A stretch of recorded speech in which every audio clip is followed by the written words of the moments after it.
So I got things set up. We're going to do things a little bit differently today because I having issues with streaming. I bought one of those blue snowball mics, and it seems to work good up close. Not so much at a distance, not really working out for me for streaming. But I got my Super Nintendo working, as you can see. So we're doing a first time playing of Turtles in Time. This is my first time ever playing this game. Never played it in the arcades, never played it on Super Nintendo.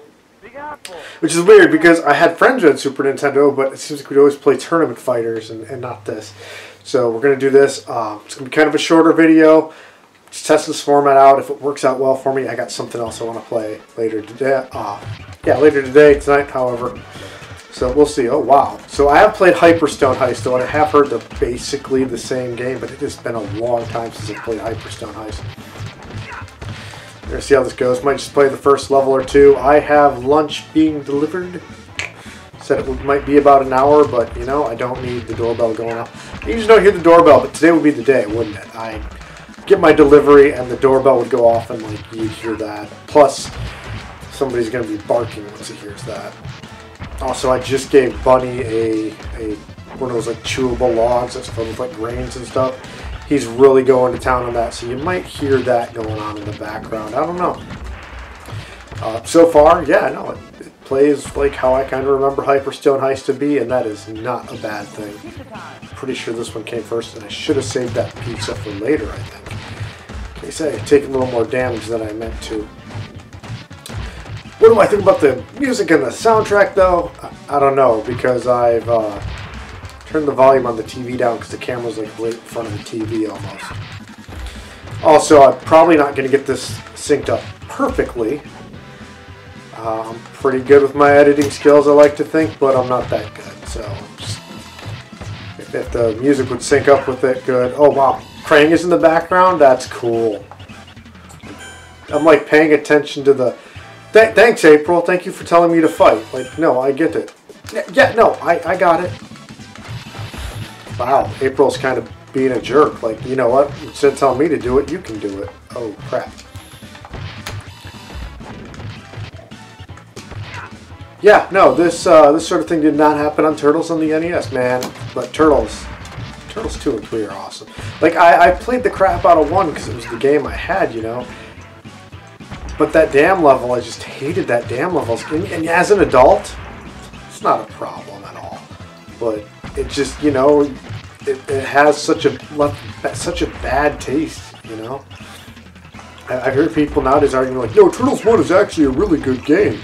People only hate it because of the angry video game nerd. No, I hated that game as a kid. It had nothing to do with that. And I just won't go back to it. And some of those jumps in like the third level, like I never got past the third level, and as a kid I needed the Game Genie to get that far. As an adult, no, I didn't get that far without any help, but you know, it's just not fun. Turtles 2 I've mentioned before, that was one me and my friend Tracy, we would rent from the local Quick Trip all the time, and the copy I have is actually the old Quick Trip version. It's got like all their stickers on it and stuff. In Iowa, they're called Quick Start because there was another place called Quick Trip. It's spelled differently, but they didn't want to have any sort of problems getting confused. And they're like, well, the other place has been here longer. We'll call it something different. So it says, I think the one I have does say Quick Start on it. And then Turtles 3, once that came out, we rented that one a couple times too. It was just as good. Seems like that's one, like everybody talks about Turtles in Time, but nobody talks about Manhattan Project.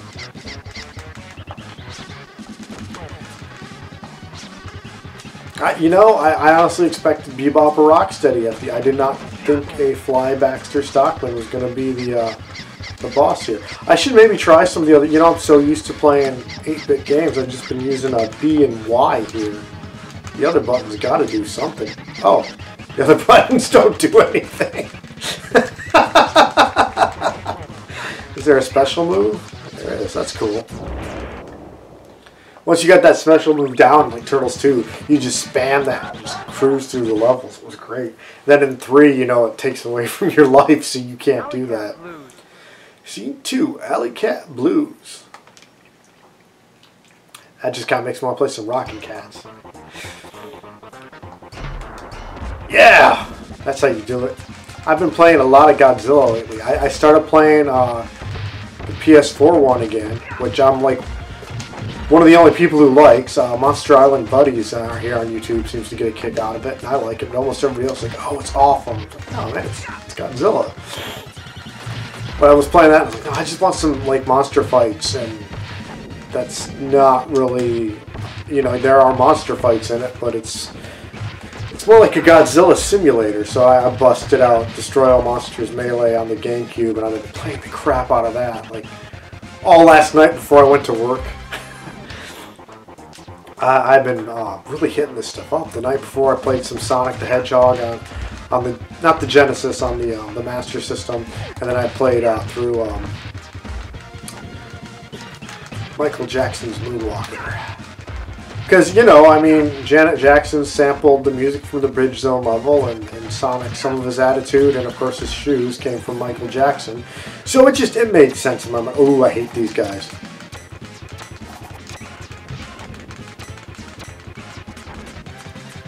Ah, not as hard as I thought it would be, but still. So if I like do the up and down, can I do something cool like in the other games? Probably, but I'm not really lined up right. Yeah. So I don't know if I told the story before, but the girl that introduced me to Ninja Turtles, me and my friend Adam, we were at our babysitters that day, and it was the neighbor girl. And she had brought over, she had the comics and a couple of the toys had just come out. She's like, you guys got to check this stuff out. And she was showing it to her. She was showing it to us. I cannot speak. But oddly enough, her name was April. So, like, I actually had an April introduce me to the Ninja Turtles. That's kind of cool. I'm digging this game so far. Like, and I like it's so fast and upbeat. Like, you know, I'm used to Turtles 2 and Turtles 3 on the NES.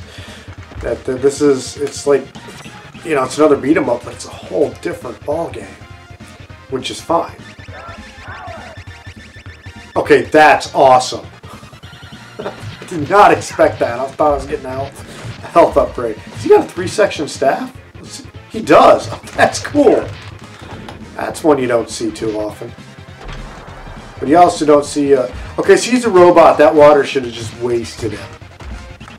Back when I was a robot operator, that was our emergency thing. If the emergency stop didn't work, we had a deluge system that would flood the paint booth. The owner was like, if you ever absolutely have to, he's like, do that. He's like, we're out a lot of money, but at least, you know, the place didn't start a fire and the place exploded. Yeah, I don't think there was ever a situation where we would have had to use that. Oh, cool, metalhead. What's about green slime balls? You got green on you too, and you're based on a turtle. Come on. Has anybody been watching that Ninja Turtles, the new cartoon on Nickelodeon?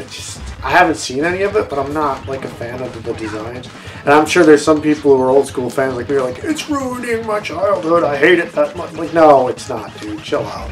Go back and watch the old ones if that's what you want. Like, it's cool. Honestly, going back and watching the '87 show, it's so weird. You know, this is actually a really good choice today because the Last Ronin just came out. I've been anticipating that, but there's no bookstores in Sheboygan anymore. Our big one, Book World, closed down. There's just nowhere to really buy comics around here. There was a comic book store out in West Bend, but they seem to have closed down. This game is creepy. Am I going in the sewer like in the other games? Yeah, maybe. I'm cool with that. Yeah, with the Last Ronin coming out, it just now occurred to me that just came out the other day, issue 1. Oh, cool, one of those aliens. So, this was actually a really good choice. Was not planned out that way. That's pretty cool. I'm hoping to read that. Normally, I try and just wait for like the trade paperbacks to come out, but that's one I want to pick up because it just seems like a great idea. I really hope they don't tell you which of the turtles it is. I hope they have like enough hints at it that it could be any of the 4, and they just let the reader decide. I don't know. It just seems like if they told you in the end who it was, that might kind of ruin it, just a little bit. I think almost everybody's already agreed it's Michelangelo, though, so that's kind of cool. Oh, man, speaking of the 87 cartoon, I had this thought. I was watching one of my anime channels on YouTube. I think it might have been Bonsai Pop, but I don't remember. They were talking about Devilman. And he mentioned the 87, or not 87, 70, was like 73 Devilman cartoon. That's like a really cartoony. And he was talking about how it bastardized it, and how dare they take something meant more for that was like hyper violent and meant for adults and turn it into something, you know, for kids. And he was basically like some kind of henshin hero and all this. And I'm like, you mean like they did like a decade later in the States with Ninja Turtles? Because the original comics were not for children, and they turned it into a goofy Saturday morning, like, and everybody loves that. So how can you hate on the old, like the original Devilman anime, and then, but you know, still be a fan of the old 87 Turtles cartoon? It's the same principle. The Mask is another one, like the movie. Oh, dude, Rat King, that's awesome. The movie The Mask with Jim Carrey is absolutely nothing like the comics, which I recommend if you can find them. I remember finding those at the half-price books when I was like in high school, and that's how I found that out. That was really something else. There was a great crossover with Batman where the Joker gets a hold of the mask. That was pretty cool. That's something I might as well mention because I'm not going to get a chance to talk about this. I love some of those. There's a ton of like YouTube channels and podcasts where they like compare books and movies, like, you know, movies that are based on books, and they compare them. That is freaking awesome. Oh man, that was like the best game over screen. Let's do Michelangelo. Oh man, that just blew my mind. How they had the from the 1990 movie. Like, it looks so good. I can't believe that. Off track myself. Bonus stage. It's showtime. So I'm watching all these YouTube channels, and like Sinfix does them sometimes, and there's one of the old Channel Awesome guys does it. His is pretty cool. And then there's just this like book versus movie podcast, and that's like hosted by two ladies who are both named Margot, which is kind of funny. And they're all good, but they all do the same things. They've all done Forrest Gump. They've all done Die Hard. They've all done, I think Charlie and the Chocolate Factory is one of them they've done. Who Framed Roger Rabbit's one. And it's like, this isn't a topic that can really be covered by multiple channels. Like, you're going over the difference between the books and the movies. Like, there's only so many. And it's kind of disappointing. And, you know, I've been working on the reviews of the Sienkiewicz trilogy. Those movies are very different from the books. From what I know, it's been a long time since I've read With Fire and Sword, but I remember the movie kind of condenses it down, so what you expect. But like, I've never read Fire and the Steepy, but when I was doing the review, I decided to look up sort of like a summary of it, and just reading the summary was absolutely nothing like the movie. And it's kind of weird. They're so different, and yet at the same time it's pretty accurate, if that makes any sense. But like, one of the big differences is how Michael Wodorowski dies in the end. In the movie, they gave him this kind of heroic ending where he stays behind and you know, blows up that gunpowder, and that way they're not able to take that fortress because they blew the fortress up. From what I've read, the book, he is one of the people. He's just evacuating with everybody else, which really kind of makes way more sense. And apparently, I just suck at this boss. But he's going to retreat with the rest of them, and he steps on the landmine and gets blown up, which is. Both are fitting. I like they gave him kind of the more heroic, sacrificing himself ending in the movie, but at the same time, I understand the point in the book was that war can take anybody. I mean, this is like one of the few characters who's been there throughout all three books.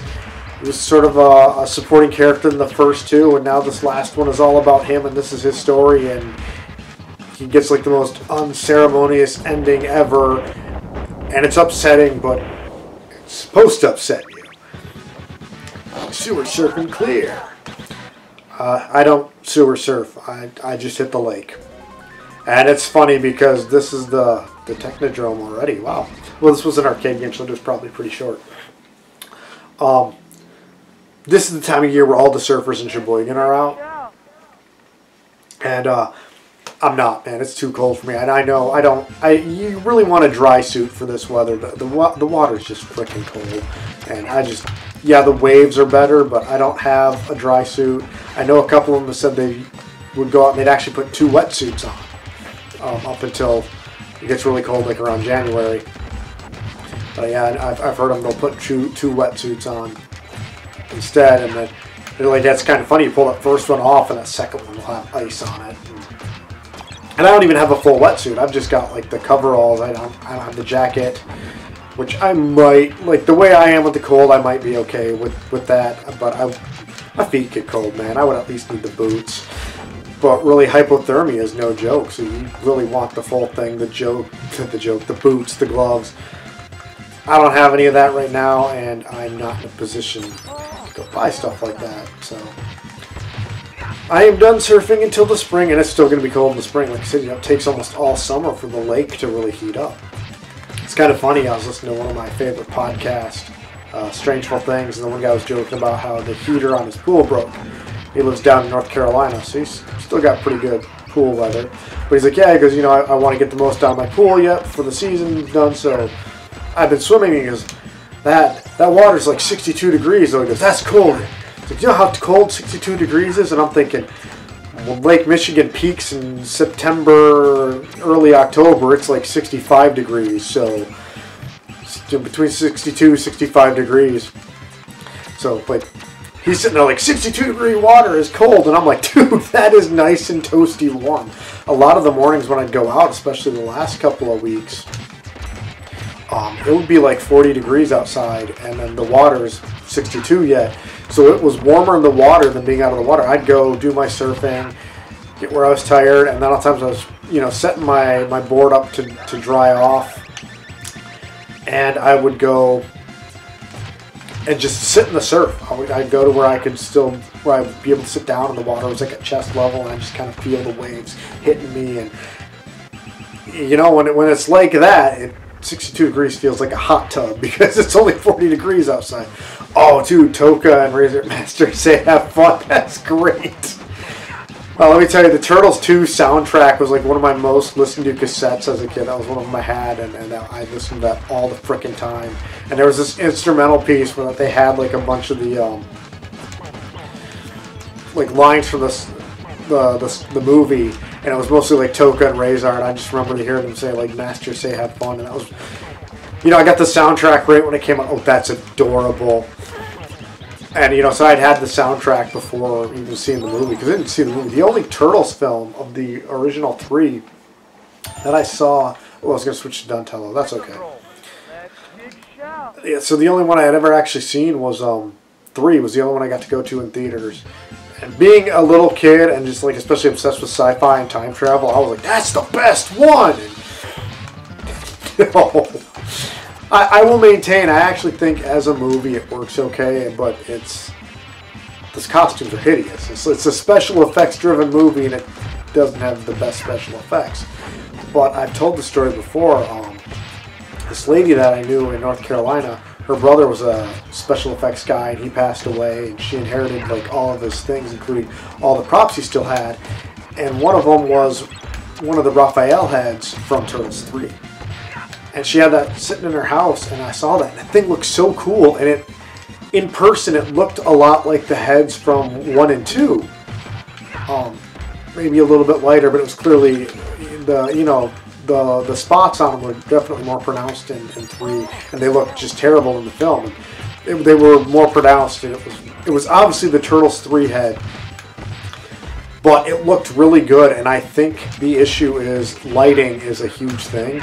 And I'm thinking it was a different special effects company. They probably weren't quite sure, so they probably made the suits look like they looked in the movie, but they didn't take the lighting into account. So I think a lot of the reason the suits just looked that bad in Turtles series, I think the lighting, that was something that wasn't planned for when they designed the suits. And that's a big thing I learned real early on when I was a kid, and I took a few filmmaking courses. And even now, that red robe that you see me wear, I can't show you because it won't, but whenever it's on screen, it looks like the goat behind me. It's this bright, bright red. In person, it's this dark burgundy red. It's not that bright. But anytime it's been on film or any pictures I've ever taken for it, it does. It looks like that bright red. It's just, some colors are like that. It's really weird. Even my hat that I like to wear, the purple looks pretty bright on camera. Even just looking at the viewfinder right now. And in person, it's actually, I'm going to kill myself here. I don't need to be doing that. In person, it's a darker purple. So, I think that was an issue with it. Because again, seeing the suit in person, or just the head, it looked really freaking cool. But then again, it's a Ninja Turtle head, so it would have looked cool anyway. Godzilla has the same thing. You know, Godzilla is generally supposed to be like this charcoal gray. But in the movies, he looks like this weird... It seems like it depends on the scene, it depends on what's going on, but he can look anywhere from black to the charcoal gray to even green. There's been a couple of depictions of him where he has actually been green, but typically that's not been the case. Oh, he's a cute little snapping turtle. Oh, he's on his back. We gotta flip him over so he can go on. Right, Thor? Alright. We got an elevator. This is gonna be like, every beat 'em up ever. The Sailor Moon on the Sega Genesis, which was just Streets of Rage, and of course Streets of Rage. And was there an elevator in Final Fight? It's been a long time since I played Final Fight. I know I streamed Final Fight 2 that one time and had to quit because of that one boss that was giving me a seizure. Which, let me tell you, if you got epilepsy, when I was getting set up, man, there was this scene, the opening cinematic for this game had just so much flashing lights. I was like, nope, we're skipping that, and we'll just start. Everything's being recorded, but we're going to edit it down so it's not there. So yeah, epilepsy in gaming, man, it's no joke. I try not to have no flashing lights, though, when I was streaming Legend of Illusion the other day. Obviously, I couldn't help it. It was a boss fight. What are those? Like, those are mouses. Okay, the other ones that shoot that whip thing. I remember them like capturing Splinter in like the first episode and dragging him into the Technodrome, I think it was. Oh, does anybody know what those are called? Like, I'm not that hardcore of a fan. I don't know what the like. It's not a mouser, I know that. But I know they got a name. I can't remember what it is. So it's been 23 minutes according to my time code on the DVD recorder. My food was supposed to take about an hour, but my phone went off a little bit ago, so I'm wondering if they delivered it and it's sitting out on the porch.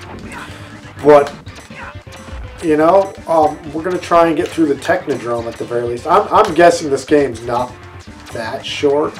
I'll bet I'll get to the Technodrome, because it's Turtles in Time and I haven't even gone through time yet. So, but if we can get past the Technodrome part, I think that's a good place to cut it short. Oh, come here. Boy, I'm missing everything. Nunchucks are not my weapon. I'm definitely a sword guy. You ever see that meme where it's like Shredder and he's all like, "Tonight I dine on turtle soup," and then I think it's Krang is like, "Have you even had turtle soup before?" Like, you see Shredder, like, the next scene he's like eating turtle soup. He's like, "Oh, this is awful," and then the next scene he's like, sitting there and he's like got like Inspector Gadget's on the screen in the background. He's like, "Tonight I dine on Inspector Gadget soup." It's like, I mean, I think Inspector Gadget's like a cyborg, but that would still qualify as cannibalism. That's not any better. Okay, so I don't know how I feel about this fight, because it's a neat perspective and I see like it's ambitious and I get what they're going for, but kind of hard to see. I'm not sure what I'm doing. Am I supposed to be like throwing the foot soldiers at? I am supposed to be. Okay, you gotta push down and attack. Okay. Alright, I got it. No, man, we ain't done yet. It's Donatello at. Alright. I'm gonna try all the turtles out yet. Am I being sent like back to the beginning of this level? Okay, we're at the boss. I was like, man, that would suck. I'd do it though. Alright. Come on. There we go. Okay, now that I know what I'm doing, and it's not just like a rush where you're just fighting the foot soldiers, that's kind of neat. But it is still kind of hard to see like what's going on here.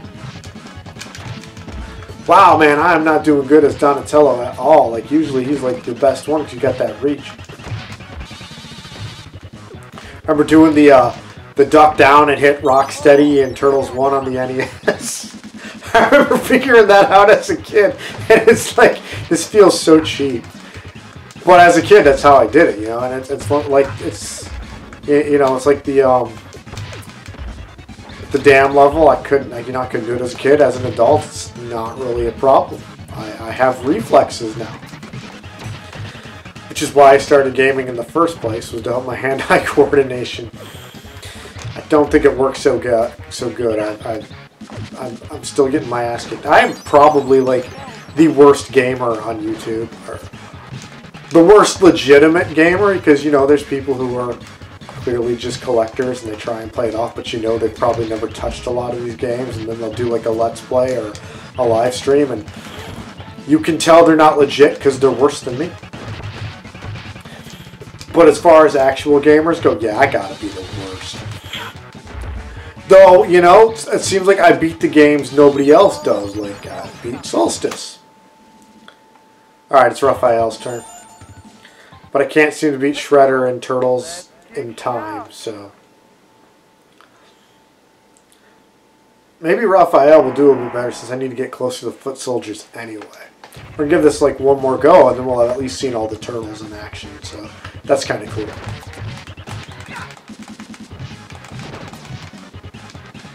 Ah. See, I didn't even know the guy had grabbed me because like Shredder's in the way. It's part of the challenge.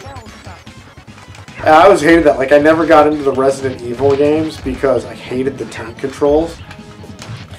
And you know, I'd complain about it. I was like, the games seem really cool, but I just can't stand the controls. And people would be like, that's part of the challenge. No, that's bad design, but what else could they do at the time? I mean, I'll give them that. But I remember playing Parasite Eve, and I played the crap out of those two games. And the second one definitely did have the tank controls, but I remember the controls being a bit better in the first one, so I don't know. But that was during my brief period, like, after high school, but before I went in the Navy when I actually had a PS1. So I was talking about, like, I just had an NES, but yeah, my friend bought a PS2 or got it for Christmas or something, and they sold me their PS1 for like $20, but it was not in good shape. So it was finicky, it didn't work too often, so usually me and the nephew were still just playing the NES. Okay, so we're going to call it because I'm hungry and I think my food is here. If it's not, it should be shortly, but that was my first time playing Turtles in Time. I'm guessing I didn't even scratch the surface. I'm like, man, I'm already at the Technodrome, so like level 3 or 4, but I'm going to guess I've only scratched the surface because I didn't go through time yet. So I'm probably halfway through the game. But that was really cool. We're going to edit this video together. If it turns out good, and you'll know it will because you'll be watching it, I've got another game that's a bit more Halloween themed. It's a Super Famicom title. Go ahead and do that later tonight. So, yeah. It's been a lot of fun. This game is awesome. Like even the end, you know, your game over screen with the turtles from the 90 film poster, like, I can't speak because I'm like, this game's freaking awesome. That's what we're leaving at. This game is freaking awesome. Right, Thor? He's trying to nap. Alright, thanks for watching, and we'll see you next time. And I'm going to cut this off probably because it's actually doing the flashing thing. So, yeah.